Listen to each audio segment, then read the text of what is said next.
ఏంటది దానికి వివరించండి. ఇప్పుడు ఇది CMRF చెక్, ఇక్కడ మీకు CMRF నెంబర్ ఉంటుంది, చెక్ నెంబర్. కౌశిక్ రెడ్డి ఏం చేస్తుండంటే ఇక ఈ చెక్కు ఈ లెటర్ చింపి ఓన్లీ చెక్ ఇస్తున్నాడు. అది కూడా డేట్ అయిపోయి ఉంటుంది. ఏదైనా CMRF చెక్ ఇక్కడ ప్రింటెడ్ ఉంటుంది, కానీ అతనిచ్చే చెక్కులలో పెన్నుతో రాసి ఉంటుంది, అక్కడ సిగ్నేచర్ చేస్తారు. ఎందుకు? డేట్లు అయిపోయినాయి, 4 నెలలు డేట్లు అయిపోయినాక రీవాలిడేషన్ పంపించి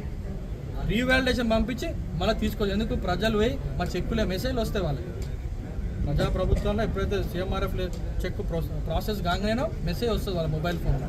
ఆ మొబైల్ ఫోన్ మెసేజ్ పట్టుకుని అతని దగ్గర పోతే అప్పుడు అతను ఆందోళన చెంది గొడవ పెడితే అప్పుడు పంపించి చేస్తున్నాడు. అప్పుడు ఏమవుతుంది? ఈ చెక్కు నిన్న లెటర్ చింపిండి కదా, ఈ చెక్కు ఎవరిది, ఎట్లా మళ్ళీ ప్రాసెస్ చేయడానికి ఏందనేది వాళ్ళకి ఇబ్బంది జరుగుతుంది, లబ్ధిదారులకు కూడా ఇబ్బంది జరుగుతుంది.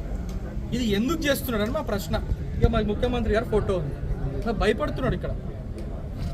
మరి మా ప్రభుత్వం, మా రేవంత్ రెడ్డి గారు భయపడుతున్నావా? ఇయ్యడాలని నొప్పైంది. ప్రోటోకాల్ అని బాగా ఎగురుతున్నావు, నా ప్రోటోకాల్ లేదని. మరి ఇది ప్రోటోకాల్ కాదా? ఈ చెక్ ఇట్లు ఇచ్చుడు ప్రోటోకాల్ కాదా కౌశిక్ రెడ్డి అని అడుగుతాను. కళ్యాణ లక్ష్మి చెక్కులు డేట్లు అయిపోయినాయి. అది ఆల్రెడీ నేను మొన్న MRO గారికి, RDO గారికి చెప్పినాం, మీరు చెక్కులు అయిపోయేంత, డేట్లు అయిపోయేంత వరకు చెక్కులు మీ దగ్గర పెట్టుకోకండి. లబ్ధిదారులు కళ్యాణ లక్ష్మి అప్పులు చేసి బదులు అడుక్కొని వాళ్ళు పెళ్ళిళ్ళు చేస్తున్నారు. చెక్కులు వచ్చిన 3-4 నెలలు కూడా మీరు చెక్కులు ఇవ్వకపోతే వాళ్ళు అవస్థ పడుతున్నారు. అప్పుడు ఆ మిత్తి పెరుగుతుంది వాళ్ళకి. నువ్వు ఇచ్చే నీ నొప్పేంది, ఎందుకు నువ్వు రాజకీయం చేస్తున్నావు అని మేము అడుగుతున్నాం. చిల్లర రాజకీయాలు, ప్రజల కోపాలు ఉంటే మా కాంగ్రెస్ మా పైన, ఇంకా మా పార్టీ పైన తీర్చుకో, కానీ ప్రజలను ఇబ్బంది పెట్టక కౌశిక్ రెడ్డి గారు. మేము మీకు రిక్వెస్ట్ చేస్తున్నాం. ఇప్పుడు అధికారులకు కూడా మేము కోరినాం, చెక్కులు రాయని అవసరం లేదు, ఎమ్మెల్యే వంచుడు, డైరెక్ట్ మీరే లబ్ధిదారులను పిలిపించుకోండి. ప్రోటోకాల్ అన్నాం కదా, మేము కోర్టుకు పోయిండు ప్రోటోకాల్ అని. మరి పోయినావు కోర్టుకి, మరి నువ్వెందుకు వంచుతలేవు? ఇప్పుడు కమలాపూర్ చెక్కులు అతని దగ్గర ఉన్నాయి, వాళ్ళ ప్రజలు ఇబ్బంది పడుతున్నారు, అతనేమో దేశాలు తిరుగుతున్నాడు. ఇది వాస్తవం. ఇక్కడ ప్రజలు నీకు ఓటేసి గెలిపిస్తే ఇదా నువ్వు చేసేది. మా ప్రభుత్వం, కాంగ్రెస్ ప్రభుత్వం నీకు చెక్కులు ఇచ్చి డబ్బులు ఇచ్చి పంపితే కనీసం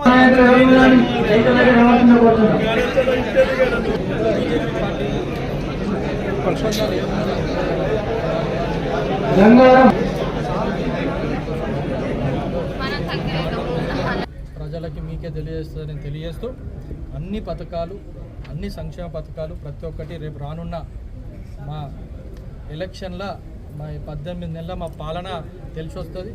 గ్రామాల ప్రజలందరూ బ్రహ్మాండంగా మా కాంగ్రెస్ పార్టీ జై కొడుతున్నారు. మా కార్యకర్తలు కూడా సిద్ధంగా ఉన్నారు. రానున్న రోజుల్లో మీకు అసెంబ్లీలో మీకు గుణపాఠం చెప్పింది, మిమ్మల్ని ప్రతిపక్షంలో కూర్చోబెట్టింది. MP ఎలక్షన్లకు గుండు 0, MLCలో మీకు అభ్యర్థి లేరు. రేపు రానున్న స్థానిక సంస్థల్లో కూడా మీకు తగిన గుణపాఠం చెప్తారు.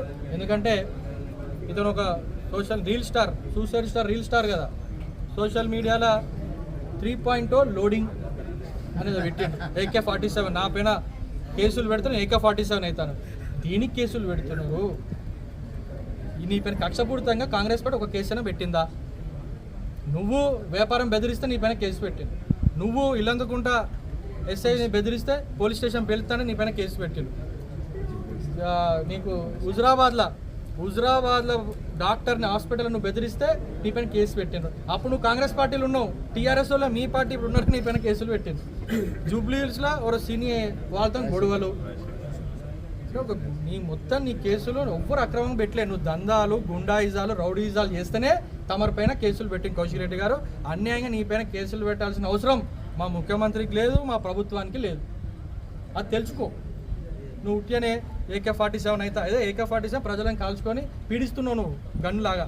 చెక్కులు ఇవ్వకుండా, ఏం కళ్యాణ లక్ష్మి చెక్కులు ఇవ్వకుండా డిలే చేసుకుంటా నువ్వు పీడిస్తున్నావు. ఆ లోడింగ్ సిస్టమ్లా లోడింగ్ అంటే డాట్ తిరుగుతుంటుంది చూడు, అంత అట్లనే తిరుగుతుంటుంది. కంప్లీట్ కాదు మీది అంటే మీ పార్టీ రాదిగా, అట్లనే లాస్ట్కి ఫెయిల్డ్ అని వస్తుంది.